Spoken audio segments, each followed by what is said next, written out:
This video will guide you through the process of connecting your Bowers & Wilkins ZeppelinAir to your wireless home network.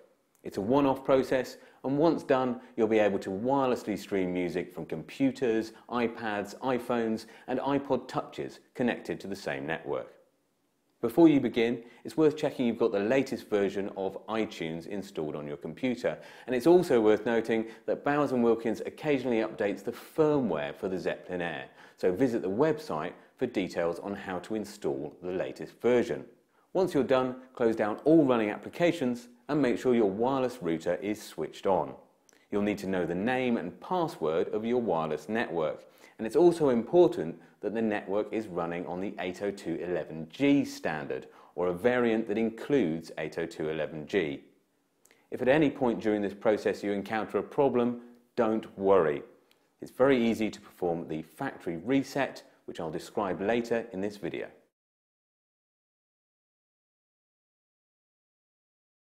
To begin, ensure that all cables have been removed from the ZeppelinAir and no iPhone or iPod is attached to the docking arm.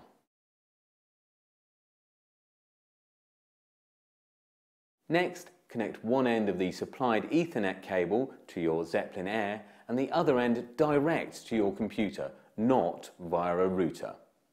If an Ethernet cable is already connected to your computer, just remove it for the duration of the setup. You won't need an internet connection for now anyway. And if you're using a computer such as a MacBook Air that doesn't have an Ethernet connection, fear not. You can make the ZeppelinAir setup its own temporary wireless network. Just visit the website for more details. We now need some power, so plug in the ZeppelinAir's power cable and you'll see a dim red light on the docking arm. Press the power button and the light will flash purple as the ZeppelinAir tries to establish a connection. This will take up to 2 minutes. The light will glow solid purple once a connection has been made, or flashing yellow if the Zeppelin can't establish an Ethernet connection. If this happens, make sure that both ends of the Ethernet cable are firmly in place, take out the power cable and start again.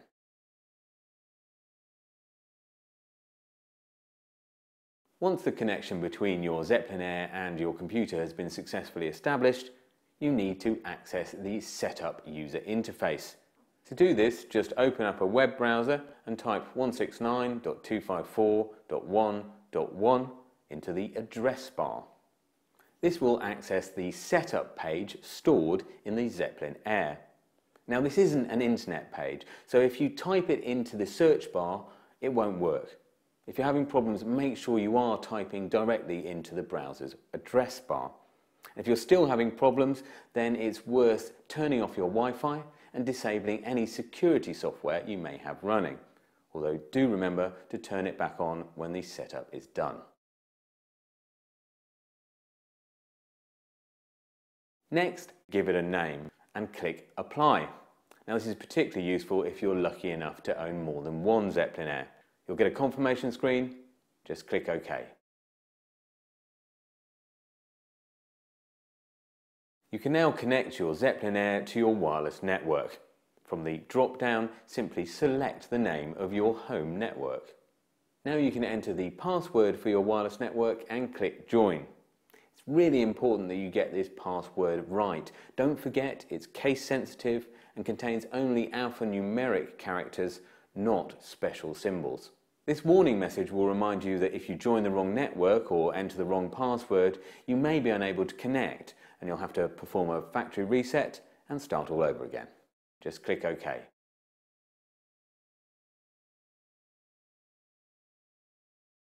Now remove the Ethernet cable from the rear of your ZeppelinAir. The indicator light will begin to flash purple as the Zeppelin seeks to join your wireless network. After about a minute, it should turn solid purple, which indicates a connection has been made.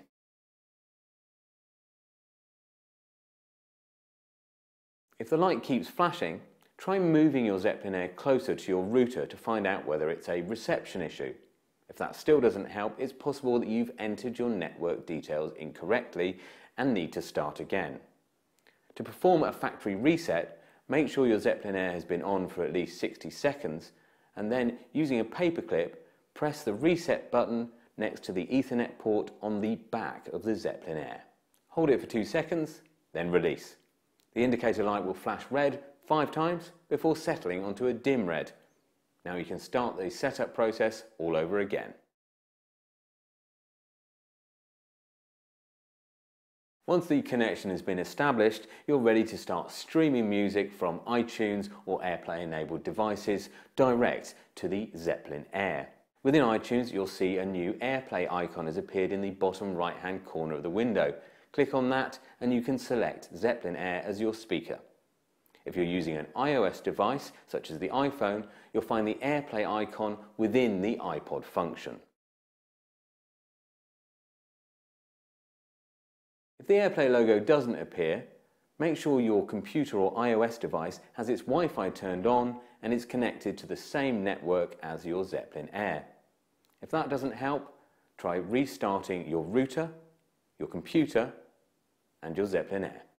Further information is available in the ZeppelinAir user manual, available for download from the Bowers & Wilkins website.